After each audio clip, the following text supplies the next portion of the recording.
চাকরির ইন্টারভিউ দিতে দিতে টিউশনি করিয়ে যা টাকা পাই সবই শেষ হয়ে যাচ্ছে, কিন্তু সালাদ চাকরি আমার ধরাই দিচ্ছে না। এত কষ্ট করে লেখাপড়ার করো পরও যদি চাকরি না পাই, তাহলে তো আমার সব কষ্ট জলে গেল। স্যামা গ্রুপ অফ কোম্পানিতে একটা ইন্টারভিউ আছে, দেখি আর চাকরিটা হয় কি না। রাস্তা দিয়ে হেঁটে যাচ্ছি, তখনই দেখি একটা বৃদ্ধ লোক রাস্তা পার হতে চাইছে কিন্তু পাচ্ছে না। কি করব বুঝতে পারছি না। এদিকে ইন্টারভিউরও সময় হয়ে যাচ্ছে। মনে মনে ঠিক করলাম, ইন্টারভিউ দিতে না পারলে সমস্যা নেই, চাকরি এমনি তো হবে না। গিয়ে লোকটাকে রাস্তা পার করে দিয়ে কিছু কথা বলে হাঁটতে হাঁটতে চলে এলাম অফিসের সামনে। মনে মনে দোয়া পড়তে পড়তে অফিসের ভিতরে গিয়ে দেখি আমার মতো আরো 10 জন বসে আছে ইন্টারভিউ দিতে। গিয়ে বসে পড়ি তাদের পাশে। এক এক করে সবাই গিয়ে ইন্টারভিউ দিয়ে আসে। সবার শেষে আমার ডাক আসে। দুটো ভদ্রলোক আর একটা মেয়ে বসে আছে। সালাম দিয়ে চেয়ারে বসে পড়ে মেয়েটা বলল, চাকরি করতে চান কেন?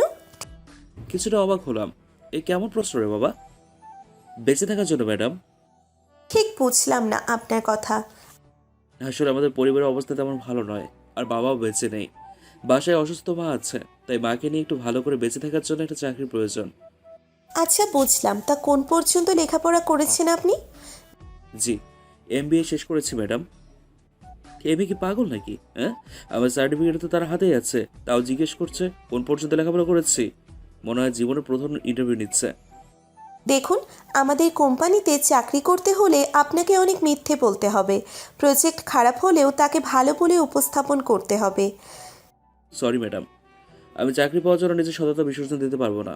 আপনারা আপনাদের চাকরি রেখে দিন, আমি আমার মতো সততা নিয়ে চলে যাই।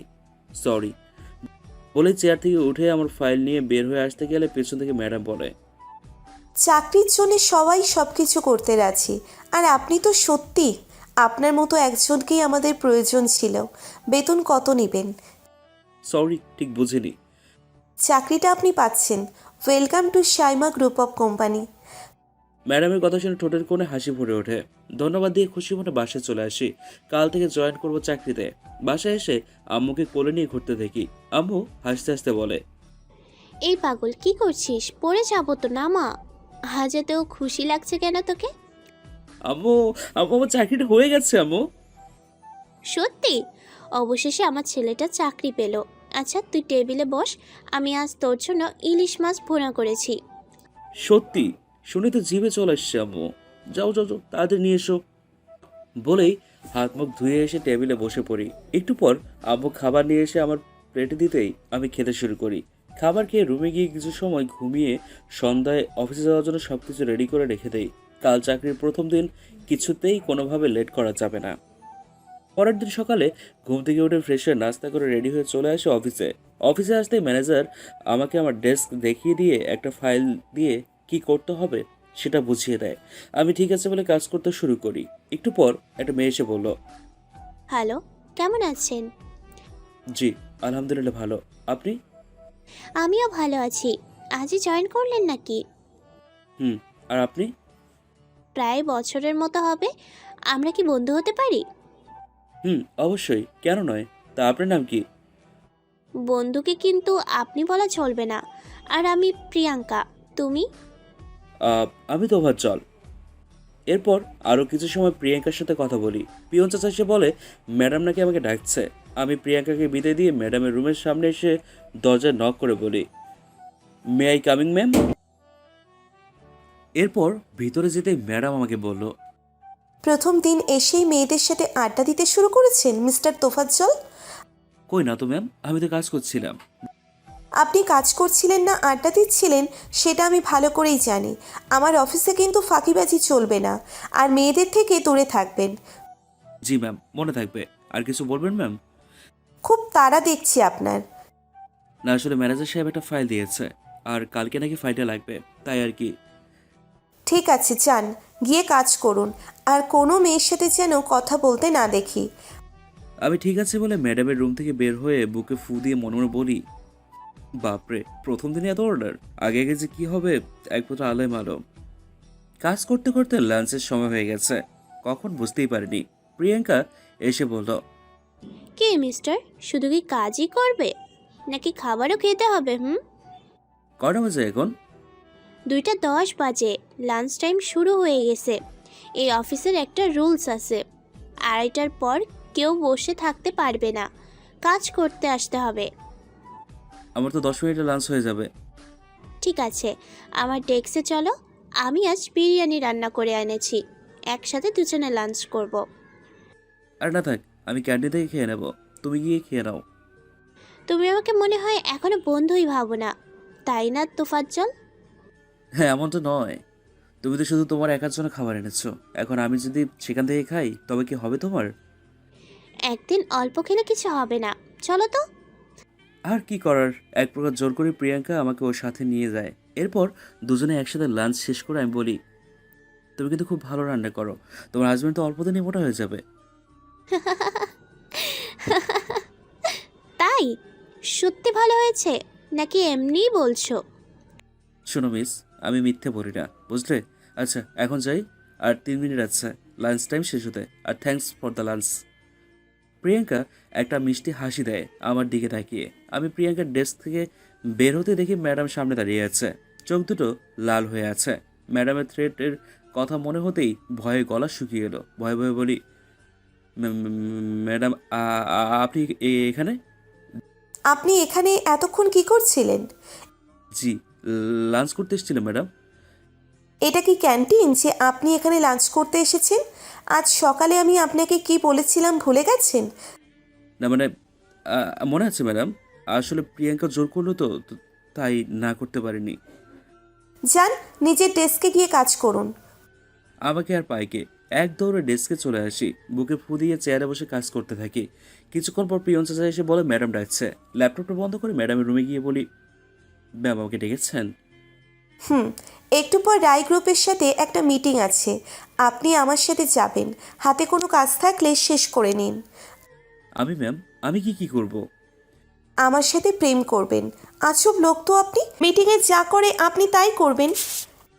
ম্যাডামের কথা শুনে একটু অবাকই হলাম। আসার পর থেকেই আমার উপর ওদিকে দেখাচ্ছে, কাহিনি কি? আমাকে চুপ করে থাকতে দেখে ম্যাডাম বলল, এত কি ভাবছেন, যান গিয়ে কাজ শেষ করে নিন। আমি ঠিক আছে বলে আমার ডেস্কে এসে বাকি কাজগুলো শেষ করে নিই। একটু পর ম্যাডাম এসে বলে, চলুন মিস্টার তোফাজ্জল, এখনই বের হতে হবে আমাদের, হাতে বেশি সময় নেই। আমি ঠিক আছে বলে ল্যাপটপ বন্ধ করে ম্যাডামের সাথে অফিস থেকে বের হতে ম্যাডাম বলল, মিস্টার তোফাজ্জল, আপনি ড্রাইভ করতে পারেন? জি ম্যাডাম, এটা বন্ধু থেকে শিখেছিলাম।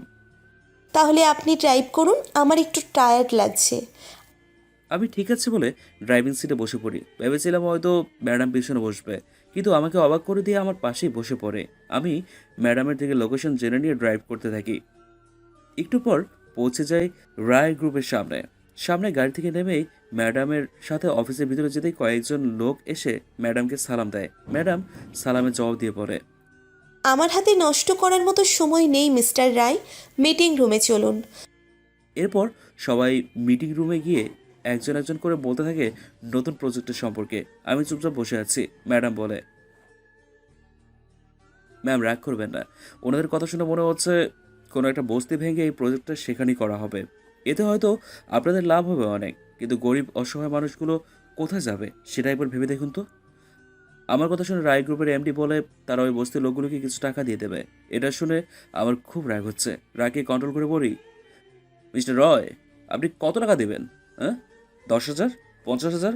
ওই বস্তিতে কম করে হলেও 30 থেকে 40টা ঘর আছে। একটা ঘরে যদি 3জন করে লোক থাকে, এই টাকা দিয়ে কি হবে তাদের? হ্যাঁ, আপনারা বিজনেসম্যান, সবসময় আপনাদের লাভটা দেখেন, একটা ভুল নয়। বাট আপনাদের লাভ খুঁজতে গিয়ে অন্য কারো ক্ষতি করা, এটা কখনো একজন সৎ আর ভালো বিজনেসম্যানের কাজ নয়। সরি ম্যাম, যদি ভুল কিছু বলে থাকি মাফ করবেন। এরপর আপনাদের যা ভালো মনে হয় করতে পারেন। বলেই তোফাজ্জল বের হয়ে যায় মিটিং রুম থেকে। তোফাজ্জলের চিন্তা ভাবনা দেখে আমার মনে ওর জন্য রেসপেক্ট আরও বেড়ে গেছে। আমি মিস্টার রায়কে বলি, এই প্রজেক্টটা হবে না মিস্টার রায়, অন্য কোথাও দেখুন, যেখানে কারো কোনো ক্ষতি হবে না। মিটিং ওভার নাও। আমি মিটিং রুম থেকে বের হয়ে গাড়িতে বসে আছি আর ভাবছি, এরা কেমন লোক? হ্যাঁ, নিজেদের স্বার্থের জন্য গরিব মানুষগুলোর আশ্রয় কেড়ে নিতে চায়। বড় লোকরা বুঝি এমনই হয়? হ্যাঁ, আরও অনেক কথা ভাবছি, তখনই গাড়ির দরজা খুলে ম্যাডাম বসে বলো, চলুন মিস্টার তোফাজ্জল, যাওয়া যাক। আমি কিছু না বলে চুপচাপ ড্রাইভ করতে থাকি। আমাকে চুপ করে থাকতে দেখে ম্যাডাম বলো, কি হলো, এমন চুপচাপ আছেন কেন? কি হয়েছে? তেমন কিছু নয় ম্যাম, আর সরি ম্যাম, আমার জন্য আপনাকে সবার কাছে অপমানিত হতে হলো। আপনার জন্য আজ আমার সম্মান আরও বেড়ে গেছে মিস্টার তোফাজ্জল। সবাই আপনার চিন্তাভাবনা দেখে মুগ্ধ। সবাই এই প্রজেক্টটা ওখানে করবে না বলেছে। আপনার মনটা সত্যি অনেক ভালো। যে আপনার বউ হবে সে খুব লাকি হবে। আমি কেমন তা তো জানি না ম্যাডাম, তবে গরিবের কষ্ট কেমন হয় তা আমি জানি। আমি নিজেও তাদের মতোই। আমাদের গাড়ি বাড়ি চাওয়া নেই, শুধু একটু ভালো করে বাজার ইচ্ছে ম্যাম। কোন নদীর দিকে চলুন। এই অফিসে মিটিং নিয়ে থাকতে থাকতে মাথা হ্যাং হয়ে আছে। একটু মাইন্ড ফ্রেশ করতে হবে।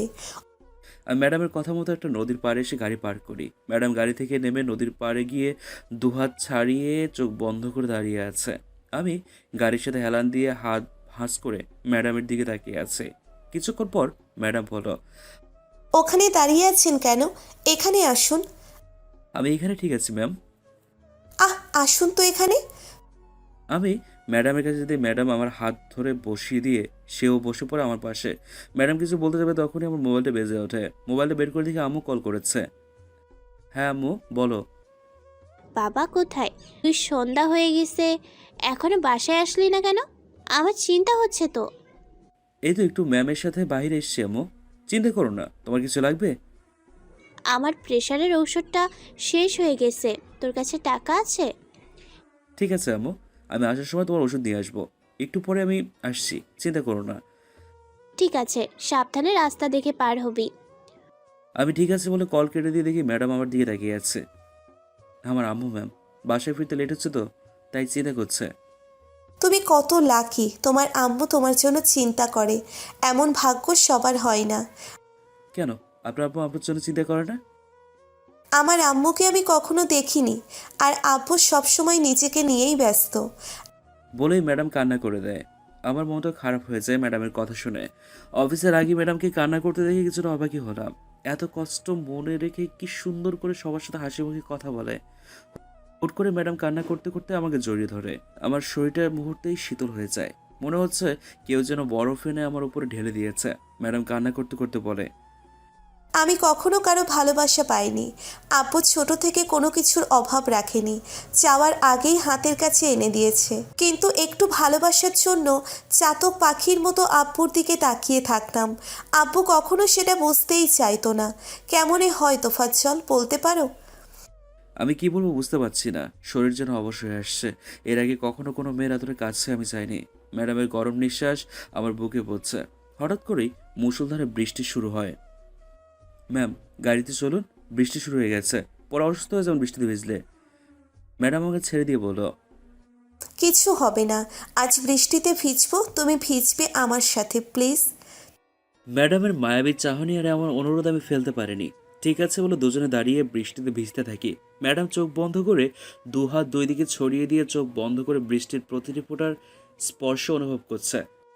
সাদা ড্রেস পরাতে বৃষ্টির পানিতে ম্যাডামের শরীরে বেশ কিছু অংশ ভেসে উঠছে। আশেপাশে তাকিয়ে দেখি কিছু লোক ম্যাডামের দিকেই লালসার দৃষ্টিতে তাকিয়ে আছে।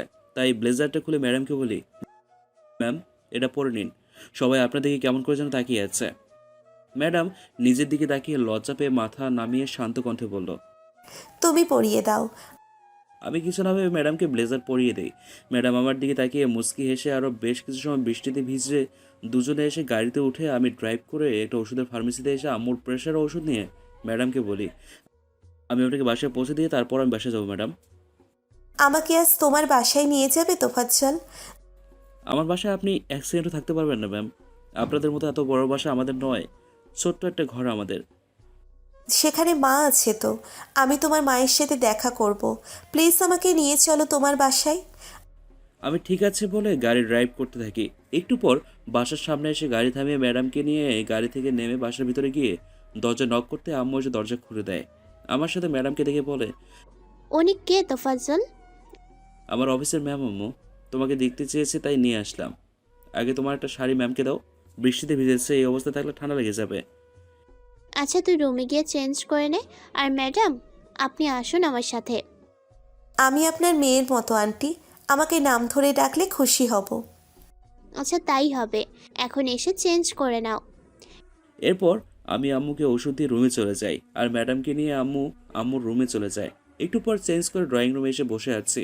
আম্মু এসে আমাকে বলল, মেয়েটা খুব সুন্দর, তোর সাথে কিছু আছে নাকি? আমার সাথে কি থাকবে আম্মু? না মানে, তুই ভালোবাসিস নাকি? আমার খুব পছন্দ হয়েছে। আম্মু পাগল হয়ে গেছো তুমি? উনি আমার অফিসের বস।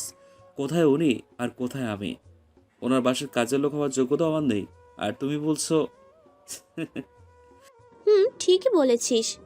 আমি একটু বেশিই ভেবে ফেলেছি, তাই না রে? আমি আম্মুর হাত ধরে হাতে চুমু দিয়ে বলি, আমাদের যেমন সাধ্য তেমনই স্বপ্ন দেখা উচিত আম্মু। এখন কিছু খেতে দাও, খুব ক্ষুধা পেয়েছে।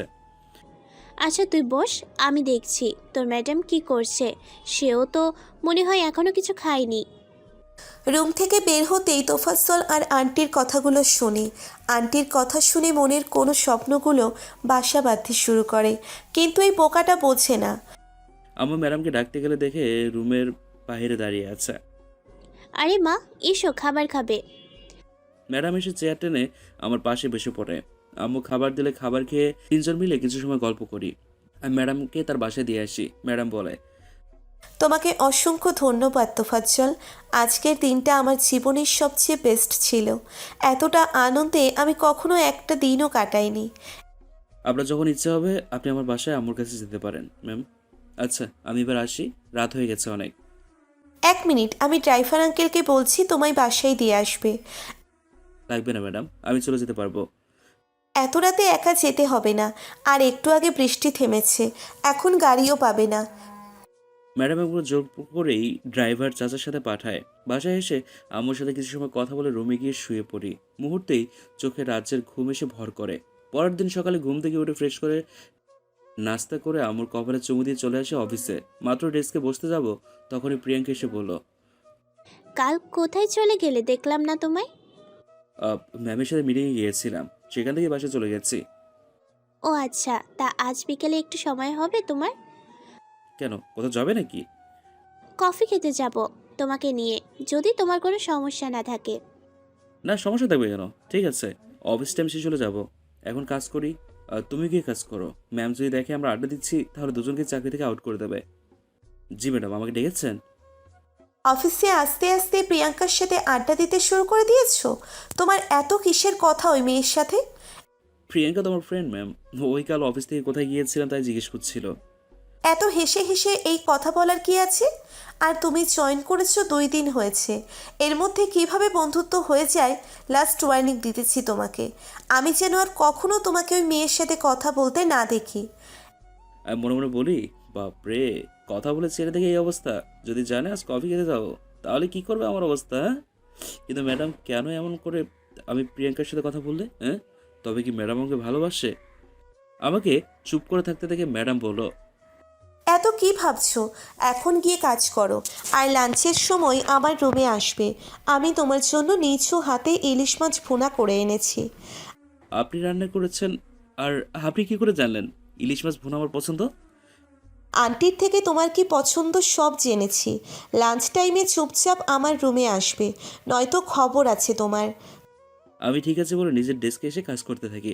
কাজ করতে করতে লাঞ্চের টাইম হয়ে যায়। প্রিয়াঙ্কা এসে বলল, তোফাজ্জল চলো খাবার খেয়ে আসি। তুমি আজ খেয়ে নাও, আমি একটু পরে যাব, হাতে একটু কাজ আছে। কাজ পরে করতে পারবে, এখন এসো তো। খুব আর্জেন্ট, আজ পারবো না, তুমি খেয়ে নাও।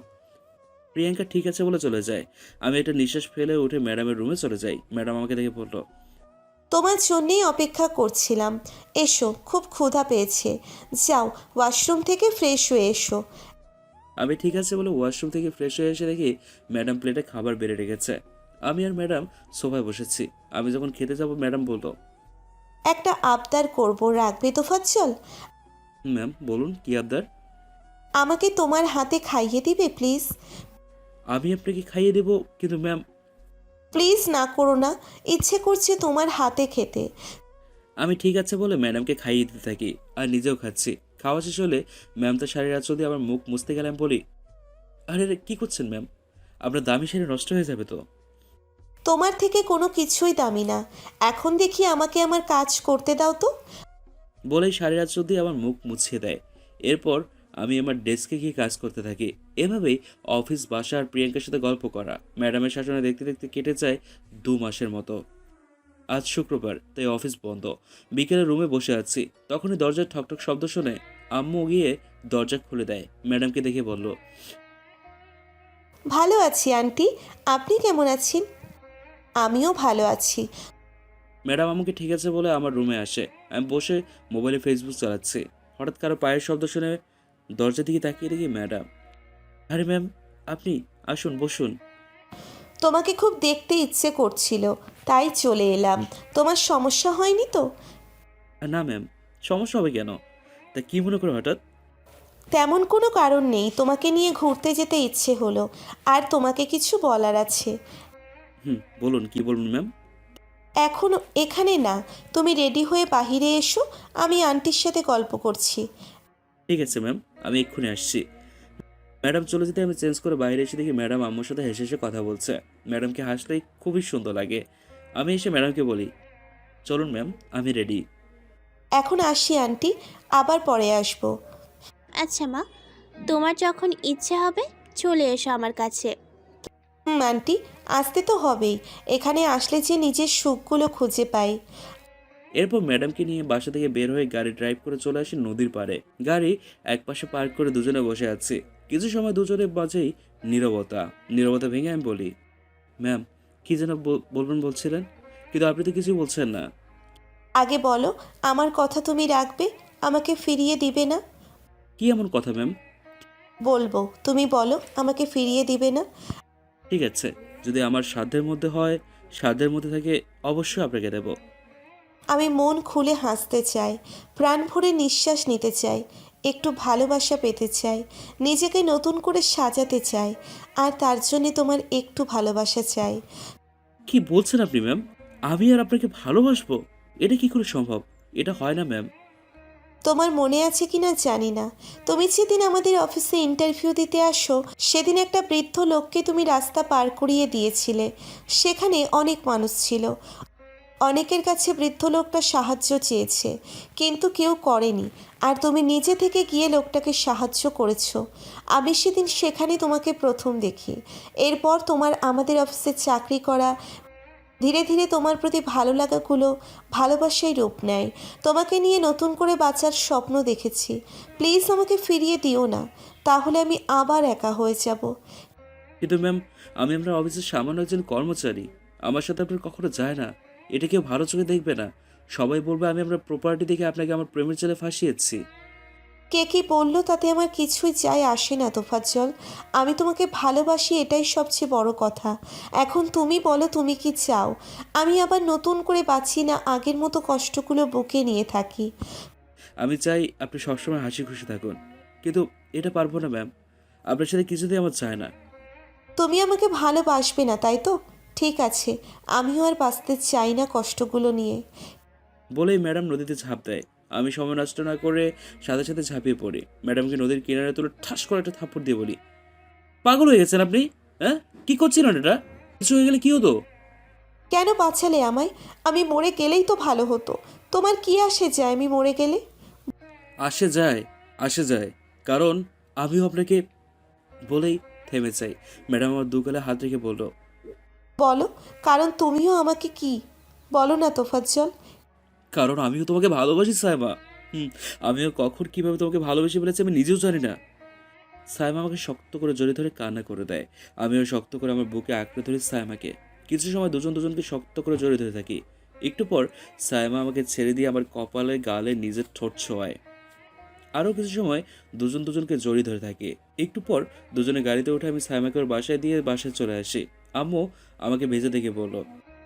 কি রে, তোর এই অবস্থা কেন? এরপর আমি আম্মুকে সব বলি। সব শুনে আম্মু বলে, তাহলে তোরা একে অপরকে ভালোবাসিস? যাক, আমার ইচ্ছেটা তাহলে পূরণ হবে। আম্মু, আচ্ছা, আমি এখন গিয়ে চেঞ্জ করে আসি। বলে রুমে এসে চেঞ্জ করে আম্মুকে বলি, আম্মু, বাসায় কফির পাউডার আছে? হুম, আছে। তুই বস, আমি এক্ষুনি বানিয়ে আনছি। আমি ঠিক আছে বলে টিভি অন করি। টিভিতে সালমান শাহ চাওয়া থেকে পাওয়া ছবিটা হচ্ছে। দেখছি ছবিটা। আম্মু এসে কফি দিয়ে রুমে চলে যায়। আমি কফি খাচ্ছি আর ছবি দেখছি। হঠাৎ মোবাইলটা বেজে উঠলো। মোবাইলটা হাতে নিয়ে দেখি সাইমার কল। রিসিভ করে বলি, সাইমা বলো। কি করছো? আন্টি কোথায়? আম্মু রুমে। আমি টিভিতে মুভি দেখি। তুমি কি করছো? বসে আছি রুমে। কাল একটু তাড়াতাড়ি অফিসে আসতে পারবে? কোনো কাজ আছে নাকি? না, তোমাকে দেখতে ইচ্ছে করছে এখন খুব, কিন্তু রাত হয়ে গেছে, তাই চাইলেও তো হচ্ছে না এখন। তাই কাল একটু তাড়াতাড়ি এসো। আচ্ছা, আসবো। তবে তুমি চাইলে এখনও আসতে পারি। তাহলে চলে এসো। আরও টুকটাক কথা বলে কল রেখে রুমে গিয়ে একটা ফাইল নিয়ে রুম থেকে বের হতে গেলেই আবারও মোবাইলটা বেজে ওঠে। প্রিয়াঙ্কা কল করেছে। হ্যাঁ প্রিয়াঙ্কা, বলো, কেমন আছো, কি করছো? ভালো আছি, বসে আছি। তুমি কি করো? হ্যাঁ, একটু বাইরে যাব, কাজ আছে তাই। এত রাতে কিসের কাজ বাইরে? ওই একটু জরুরি কাজ পড়ে গেছে, কাল অফিসে কথা হবে, এখন রাখছি। আচ্ছা, তবে কাল একটু তাড়াতাড়ি এসো, তোমার সাথে কিছু কথা আছে। আমি ঠিক আছে বলে কল রেখে ভাবছি কি ব্যাপার, দুজনেই তাড়াতাড়ি যেতে বলছে। সাইমা আমাকে ভালোবাসে তাই যেতে বলেছে, কিন্তু প্রিয়াঙ্কা কেন বললো? আবার প্রিয়াঙ্কা আমায় ভালোবাসে না তো? তাহলে তো দুই বোধ একসাথে হয়ে যাবে। ওরে বাপরে, সাইমা যদি এই কথা শুনে আমাকে কাছে চিবিয়ে খেয়ে ফেলবে। এসব ভাবতে ভাবতেই বাসা থেকে বের হয়ে একটা রিক্সা নিয়ে চলে আসে সাইমার বাসার সামনে। দারোয়ান চাচা আমাকে দেখে আগে থেকেই চেনে, তাই ভিতরে যেতে সমস্যা হয়নি। বাসার ভিতরে যেতেই সাইমার আব্বু জানতে চায় আমি কে, কেন এসেছি, কি চাই। জি স্যার, আমি সাইমা ম্যামের অফিসে চাকরি করি, আর এই ফাইলটা দিতে এসেছি, ম্যামের নাকি কাল সকালে রাখবে তাই। রুমে শুয়ে শুয়ে মোবাইলে তোফাজ্জলের ছবি দেখছিলাম, তখনই কেউ দরজায় নক করে। দরজা খুলে আমি তো হাঁ করে তাকিয়ে আছি তোফাজ্জলকে দেখে। ভেতরে যেতে বলবে না আমায়? তুমি এখন এইখানে কি করে আসলে?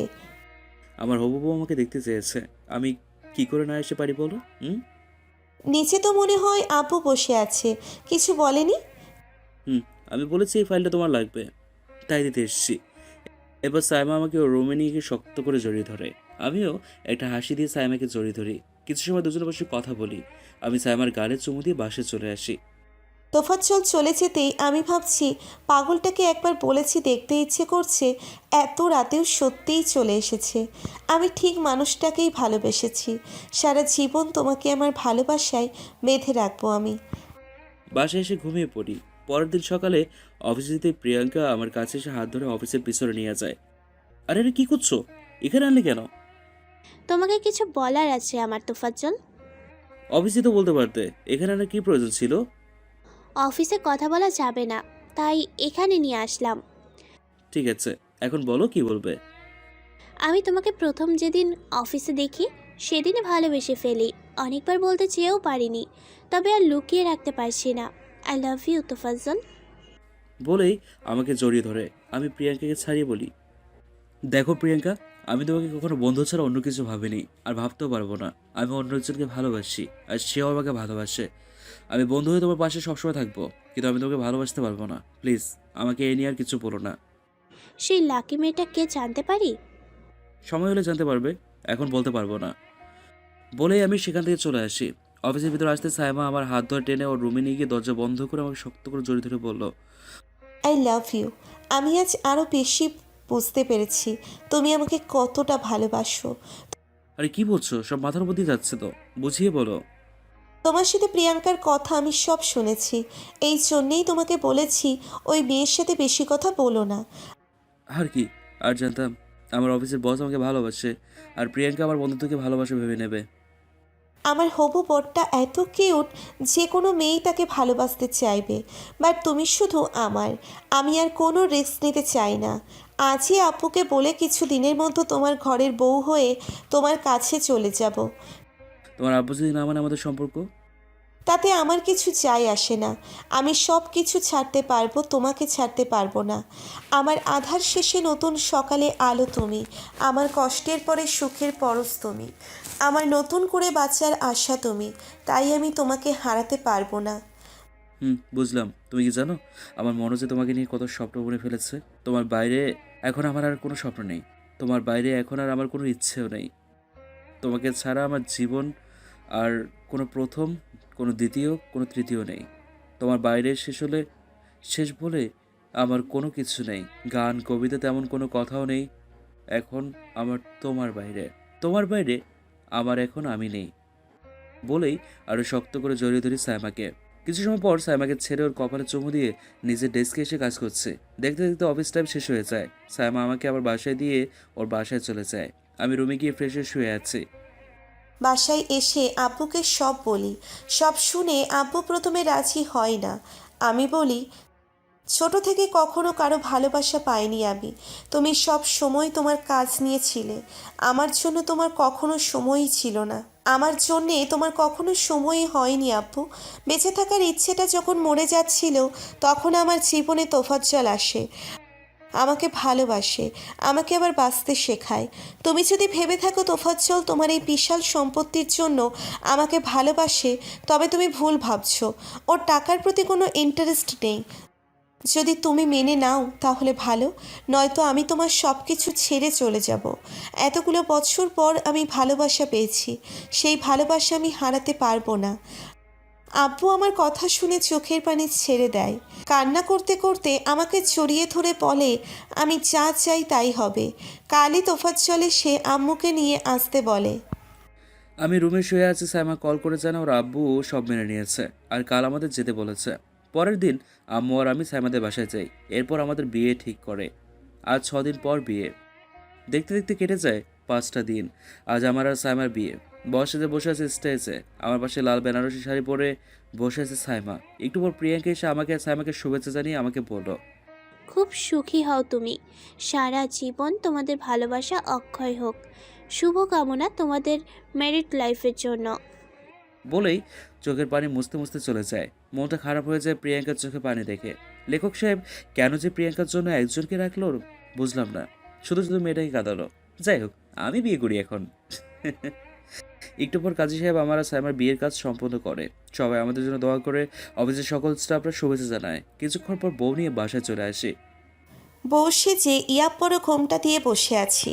একটু পর আমার বর এসে দরজা বন্ধ করে আমার কাছে এসে আমার পাশে বসে। আমি বিছানা থেকে নেমে সালাম করতে গেলে আমাকে ধরে বলে, ওখানে কেন যাচ্ছ? এই বুকটা তোমার জন্য অপেক্ষা করছে, এখানে এসো। সাইমা মুচকি এসে আমার বুকে ঝাঁপিয়ে পড়ে। কোলে করে সাইমাকে বিছানায় শুয়ে দিয়ে আমি ওর পাশে শুয়ে কপালে গালে চুমু দিয়ে যখন ঠোঁটে কিস করতে যাবো, তখন সাইমা বলল, আরে কি করছো? সবাই দেখছে তো। এখন তো তুমি ছাড়া আর কেউ নেই, কে দেখছে? ভুলে গেছো? আমার সকল দর্শক কান পেতে আছে তো, সব বুঝে ফেলবে না? ও হ্যাঁ, তাই তো। এই এক মিনিট।